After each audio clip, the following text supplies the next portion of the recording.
Allô! Bon, je vais vous montrer une petite recette de mon souper ce soir, super facile, rapide, bonne santé. Et puis en plus, on peut la préparer d'avance si on a une mijoteuse, ou même d'avance, puis réchauffer, mais on peut la laisser dans la mijoteuse. Alors, c'est un sauté de légumes qui n'en est pas un. Alors, on met des légumes, tout ce qu'on veut. J'ai mis tout ce que j'avais, des brocolis, céleri, choux, poivrons rouges, poivrons verts et courges vertes et champignons. Et une cuillère d'huile d'olive, c'est tout. Comme ça, on n'a pas besoin de beaucoup d'huile pour pour sauter nos légumes. Et puis, on va rajouter sel, poivre. Je vais rajouter du gingembre râpé, frais, ou gingembre en poudre aussi. Ça, oui, le goût est différent, mais dans une recette comme celle-là, c'est pas très important. Si on veut que ça soit un petit peu plus savoureux, ce que je ne ferai pas aujourd'hui, mais qu'on peut facilement, on peut le faire sauter au teriyaki. Donc, rajouter une cuillère de miel et de la sauce soya ou soja comme au goût. Donc, ça, c'est pour mes légumes. Moi, je les mets dans la mijoteuse. On peut les mettre à high pendant 4 heures ou à low pendant 6 heures si on va travailler. On peut aussi utiliser des minuteurs pour la mijoteuse. Puis, moi, par exemple, la mienne, si je la mets à l'eau pendant 6 heures, après, elle va aller sur le niveau tiède et puis ça cuit vraiment pas. On peut aussi la mettre 4 heures l'eau, puis on la laisse. Par exemple, si on part pour 8-9 heures pour le travail, on la met à 4 heures l'eau et on la laisse. Elle restera chaude jusqu'à ce qu'on arrive. Alors, un petit saumon rapide, facile, santé. À tout de suite. Alors là, on va faire un saumon, des filets de saumon à la thaïlandaise. C'est facile, rapide. Alors, on a besoin de pas grand-chose. Du curry. Moi, j'ai de la pâte de curry. Moi, je trouve ça un petit peu épicé, la pâte de curry comme ça, surtout avec les enfants. Alors, je vais en mettre juste un petit peu. Je vais mettre juste un quart d'une cuillère à thé. Sinon, on peut en mettre plus selon notre capacité à supporter ce qui est épicé.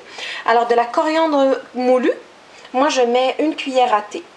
2 cuillères à table de lait de coco, pas sucré, parce qu'il y en a qui sont déjà sucrés pour le dessert. 2 cuillères à table.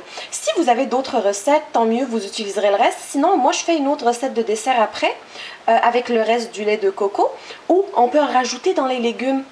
Peut-être la moitié de la boîte. Là, on peut la rajouter dans nos légumes. C'est super bon aussi avec un petit peu de pâte de curry. Ça, c'est au lieu de le faire à la méthode teriyaki. Ça peut être comme ça. C'est très bon aussi. Alors, on a besoin, j'ai mes cuillères pour la sauce soya ou soja, selon le pays, et de l'huile de sésame. Alors, je vais préparer ma marinade comme ça. Dans un plat, je mets alors un quart de cuillère à thé de curry dans un bol profond. Une cuillère à thé de coriandre moulu,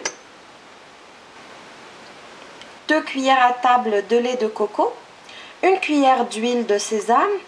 Sinon, on peut mettre de l'huile d'olive aussi. Hein. Si on n'a pas l'huile de sésame, on ne se casse pas la tête. Ça goûte pas fort. Il y a beaucoup de gens qui trouvent que l'huile d'olive goûte fort, mais l'huile d'olive ne devrait pas goûter si fort. Donc, une petite cuillère ne fera de mal à personne. Et une cuillère d'huile de soya. On va rajouter de l'huile végétale. Alors, un tiers de tasse ou 80 ml. Moi, j'en mets juste assez pour que ça devienne un petit peu plus liquide. Et puis, on va rajouter du gingembre frais. Alors, le gingembre frais comme ça, moi, je le congèle. Ben, ça se congèle bien. Et puis après, ben, on l'épluche avec l'épluche patate, l'épluche légumes. Ça s'épluche super bien, même congelé. On râpe la quantité qu'on veut dans une râpe comme ça, là, râpe mince, là. Et puis, une cuillère à thé. Et puis, on va rajouter 2 gousses d'ail bien hachées. On mélange bien et on laisse mariner notre saumon dedans. Alors, on recouvre notre saumon d'une pellicule plastique ou on ferme si on a une boîte en plastique. Poisson mariné pendant minimum 1 heure. Je le laisse dans le réfrigérateur, bien sûr. Ensuite, on peut cuire au barbecue ou au four, mais c'est sûr qu'il faut laisser la marinade s'égoutter.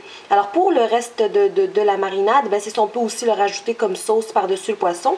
Puis sinon, ben, c'est ça, on laisse vraiment égoutter, puis on le met sur le grill ou sur le four. Pas trop cuire, le poisson doit rester un petit peu tendre. Alors voilà, bon appétit!